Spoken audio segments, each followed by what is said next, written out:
کاشانۂ بصیرت ایک ایسا یوٹیوب چینل جس پر ہر قسم کی دینی کتب بالخصوص محروم بصارت افراد کے لیے آڈیو اور ویڈیو فارمیٹ میں دستیاب ہیں اور بالعموم تمام مسلمان برادران و خواہران کے لیے دستیاب ہیں۔ اس لیے آپ سے گزارش ہے کہ بیل آئیکن کو پریس کر کے ہمارے اس چینل کو ضرور سبسکرائب کیجیے تاکہ آئندہ آنے والی ہر کتاب آپ کو بر وقت ملتی رہے۔ کاشانۂ بصیرت، کاشانۂ بصیرت، کاشانۂ بصیرت، کاشانۂ بصیرت۔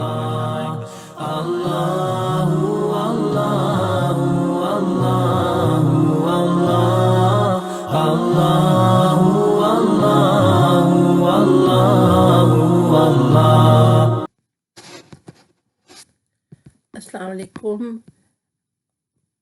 بسم اللہ الرحمن الرحیم۔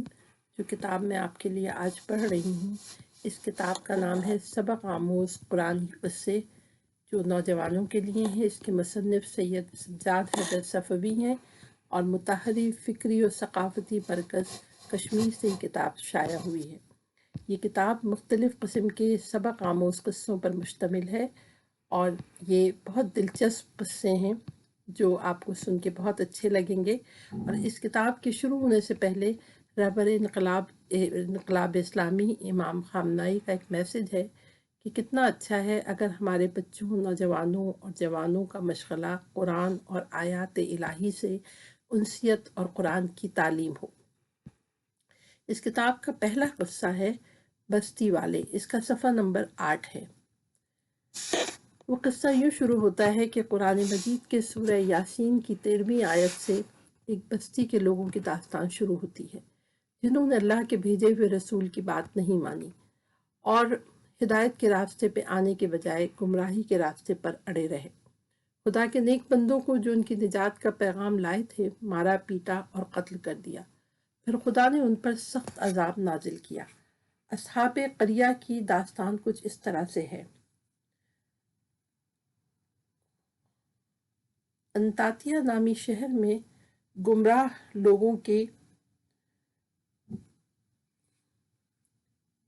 اور مشرک لوگ زندگی بسر کرتے تھے اور گناہوں اور شیطانی وسوسوں کی وجہ سے ان کے دل بالکل سیاہ ہو چکے تھے۔ یہ لوگ حضرت عیسیٰ کے زمانے میں تھے۔ حضرت عیسیٰ نے ان لوگوں کی ہدایت کے لیے 2 افراد کو بھیجا۔ جب یہ دونوں شہر کے قریب پہنچے، انہوں نے ایک بوڑھے کو دیکھا جو بھیڑیں چرا رہا تھا۔ یہ دونوں اس بوڑھے کے پاس گئے، سلام کیا اور اس سے خیریت پوچھی۔ اس نے بھی خوش ہو کر ان کے سلام کا جواب دیا اور کہا، میرا نام حبیب ہے۔ آپ لوگ یقیناً کافی دور سے آئے ہیں، اگر ہو سکے تو اپنا تعارف کروائیں۔ ہم دونوں کو نبی خدا حضرت عیسیٰ نے یہاں بھیجا ہے تاکہ آپ لوگوں کو اس مہربان خدا کی عبادت کرنے کی ہدایت کریں اور بتوں کے آگے سر جھکانے سے منع کریں۔ کیا آپ کے پاس کوئی نشانی ہے؟ ان لوگوں نے پوچھا، جس سے یہ معلوم ہو کہ آپ صحیح کہہ رہے ہیں۔ انہوں نے کہا، ہاں، ہم لوگ خدا کی مدد اور اس کی اجازت سے بیماروں کو ٹھیک کر سکتے ہیں، جو لوگ اندھے ہیں ان کی آنکھوں کو روشنی عطا کر سکتے ہیں، اور اس کے علاوہ جو لوگ برس کے مریض ہیں ان کو بھی شفا عطا کر سکتے ہیں۔ واقعاً یہ تو بہت بڑی بات ہے۔ میرا ایک بیٹا جو کئی سال سے بیمار ہے اور ڈاکٹر اس کا علاج کرنے سے عاجز ہیں، تو پھر جلدی کرو، ہم کو اپنے گھر لے چلو۔ وہ دونوں حبیب کے گھر گئے، اس کے لڑکے کو دیکھا، خدا کا ذکر اور دعا کرتے ہوئے ان کے چہرے اور جسم پر ہاتھ پھیرنا شروع کیا۔ خدا کے حکم سے حبیب کا بیٹا بالکل ٹھیک ہو گیا اور اٹھ کر بیٹھ گیا۔ یہ خبر پورے شہر میں پھیل گئی، لوگ ان کے ارد گرد جمع ہو گئے، انہوں نے خدا کے حکم سے بہت سے بیماروں کو شفا عطا فرمائی۔ بعض لوگوں نے ان کی مخالفت کی اور لوگوں کو ان کے خلاف بھڑکایا۔ یہ لوگ بھی ان کی باتوں میں آ کر ان کے مخالف ہو گئے اور انہیں شہر چھوڑنا پڑا۔ حضرت عیسیٰ نے کوئی دوسرے لوگوں کو اس بستی کے لوگوں کی ہدایت کے لیے بھیجا، لیکن انہوں نے پھر مخالفت کی، انہیں جھٹلا دیا اور کہنے لگے، کوئی انسان نبی یا پیغمبر نہیں ہو سکتا، تم لوگ جھوٹ بول رہے ہو۔ حضرت عیسیٰ کے ساتھیوں نے جواب دیا، ہم حضرت عیسیٰ کی طرف سے آئے ہیں، وہ اللہ کے نبی ہیں، ہم آپ کی ہدایت کے لیے آئے ہیں، نہ کہ کسی اور مقصد کے لیے۔ ان لوگوں کے دل گناہوں، بت پرستی اور شیطان کی پیروی کی وجہ سے سیاہ ہو چکے تھے اور حق بات سننے کے لیے تیار نہیں تھے۔